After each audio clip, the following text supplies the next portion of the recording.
all you vinyl varmints,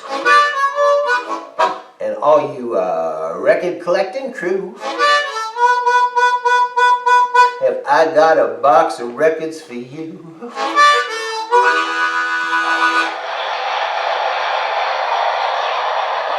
Welcome. Welcome, Shadow Man. Daddy, Daddy. Can you believe it that we're at episode 48? 40. Hey, congratulations, Rick. Rick Strange. 50 episodes. Congratulations. All right. Congratulations, Rick. Yes. It was. And they're chock full. Yeah. Chock full nights. Yes. That is a loud audience today. Yes, today. Get you behind me. So what's up with you?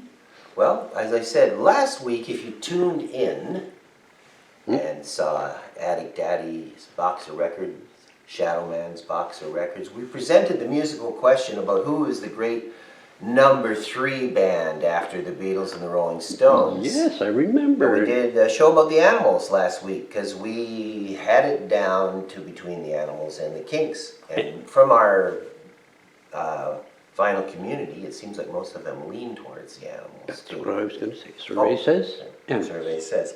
But today we are doing my beloved Kinks. Well, the Animals were beloved too. Well, just one more thing. When you do one of these shows, you always watch it back and then, you know, if you can stand it, and you go, oh, I meant to say, I forgot to say, but I just wanted to say, Eric Burdon.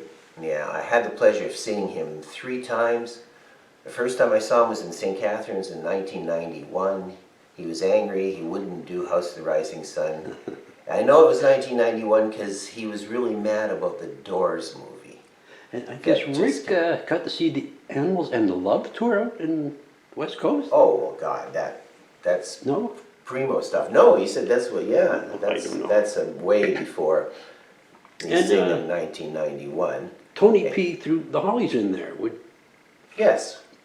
Well, it's all a matter of, Well, yes, yeah. we're doing who the great number 3 was, and it's still divided. Anyway, But the let me get through this. The second time I saw Eric Burdon was in Hamilton, and it was advertised as the Animals because it had the guitar player Hilton Valentine with him.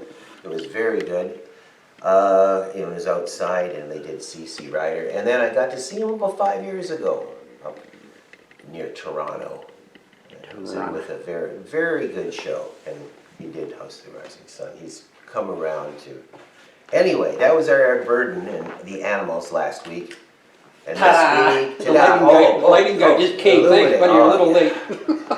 Had to get through the crowd, yes. Yeah, big crowd outside. Okay.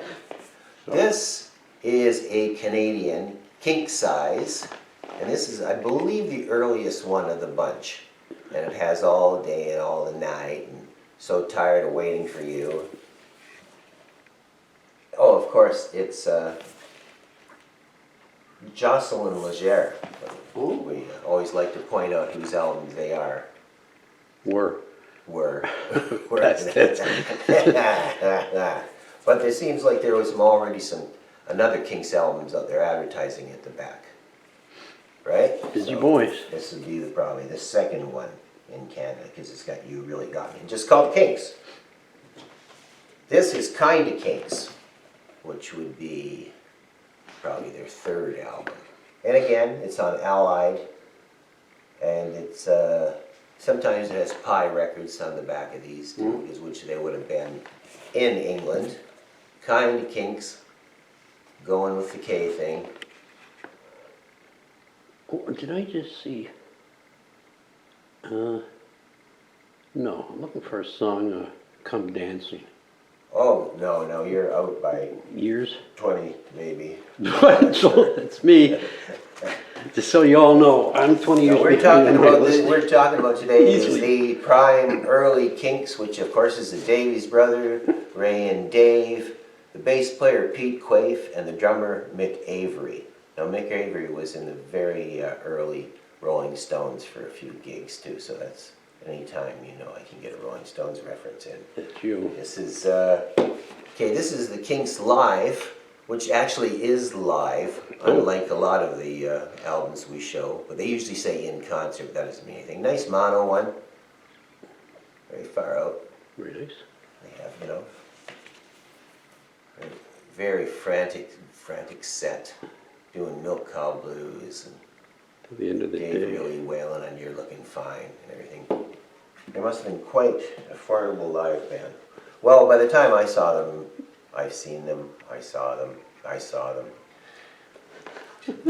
Cheers. What you drinking today? Treacle, Fowler's Treacle. It's kind of like a syrup, dark syrup that you use in baking. But it's very British, I'm so I thought I'd having go an for that. Australian sort of brew. I took some Vegemite and dissolved it in some warm water. Oh, you'll feel better for it. It's very Originally. salty. Hey, this still got the plastic on it. Something else by the Kinks. This has got the David Watts on it that the Jam did later on. This is about 1966, I believe. And the Death of a Clown, which I believe got released under Dave Davies' name, but it's on here, the Kinks album. This, Face to Face by the Kinks. This is one of my big favorites. There are some knockout songs on here, just fantastic. And they do that House of the Country, which the Pretty Things also do. House in the country. Yeah. Yeah. Nice. They're very, very good rock and roll stuff on here. And sometimes it sounds like the Kinks practice these songs at least 2 or 3 times before they're recording That them many? too. They're I wouldn't call them ramshackle, but they're lovely and loose, you know. They don't quite have the garagey sound, but Oh, quite an influence on the garagey sound, I think, with the whole Slash speaker stories and everything. This is on Marble Arch, and it's still on Canadian phono disc. But I'm not sure. This is the only one I have, and it's the greatest hits. And this would be later on because it features Lola. Lola. So it would go up to 1969 or 70. And some more information about Ray, Dave, Mick, Pete Quaife. Now, Pete Quaife died a couple years ago, and he lived in Canada for the last so many years. Was like a contractor or something. I'm not sure. What? Was in the music business. Okay, this rather long title on here is the Kinks' Lola and the Power Man versus the Money Go Round. I think I even got it right in order. Okay, Lola versus Power Man and the Money Go Round. And of course this has Lola on it. And yes, just some lyrics and a fold out. I don't know how big this was in Canada. I think I bought this in Buffalo. Is that the Petruvian Man in the back or something like that? Kinda, yeah. I forget what that dude's called. What did you refer to it as? Petruvian? Is it? What I that is? don't know, don't quote me. Okay. If I give you a recipe, you better check it twice because Oh, and while we were doing that, I meant to show this, look at that. which goes with it, of course, the 8-track. 8-track. $3. It's for $2.99. $3 Canadian. Yes, sealed. Now I know we had an episode number 10 where we showed this before because we did special 8 tracks, and while we're at it, we're gonna. Oh, yes, this one. Hang on, buddy. Okay, everybody's in showbiz. We're gonna show this album, but I thought I'd get our 8 tracks out of the way. This probably has my favorite Kinks song on it, Victoria. This is the album Victoria, and it's like. A concept album, if you could call it that. It's about the failure of the British Empire, and the ultimate failure is moving to Australia. So they show the kangaroo with the boxing gloves on, and the sinking Englishman there. So There he is. read what you will, but love the song Victoria. I was born, lucky me, in a land that I love. Getting a little later on now, Pete Quaife has left, and Kinks, this is Muswell Hillbillies, of course. They've got a guy named John Gosling playing piano, in the band now, who was in a band called The End, who did a song called Loving Sacred Loving, which Bill Wyman produced. Rolling Stones reference. There you go. There we go. That would be 2 today. Yes, it's a good day. And the kind of the English pub, the kind of Cats on holiday. Kinks hanging around like Coronation Street type. Very, very English, of course, they always were. Now, this is what we show here. Everybody's in showbiz. It's a double album, one live and one some of their new songs. Now, the song Celluloid Heroes got quite a bit of play on FM radio. And it's so of the time, the kind of nostalgic Hollywood, and they're in the background there. Beautiful. There's some neat stuff on that, right? Oh, And that is the kind of Kinks stuff I have. I mean, kinda Kinks, and except for this beautiful, beautiful. Well, did you need to say something? no, I sure as hell don't need to say a You're word. just falling out of your chair there. No. This, it reminds me of Brian Jonestown Massacre. I don't know if they're trying to do it on purpose. But the Kinks Chronicles, and this is a double with all sorts of stuff on it. Beautiful, beautiful. And by that point, yeah. Well, this is by R. Ehard, or Erhard, yes. But I believe this is Earhart? Yes, this is on Warner, not Amelia Earhart. This is on Warner Brothers by this point. Now, I love what I just shown, but We all do. oh, thank you. You don't even have to say this, but I didn't hang in with the Kinks. You know, the concept album, Schoolboys in Disgrace and everything. I mean, they were cool when I saw them later live because they did Tired of Waiting in Victoria and, you know, All the Day and All the Night and all that.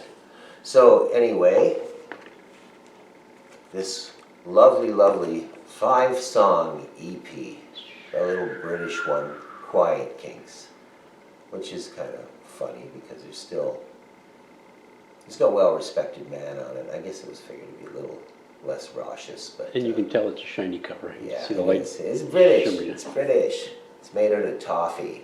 Isn't that beautiful? King size, king size. So there.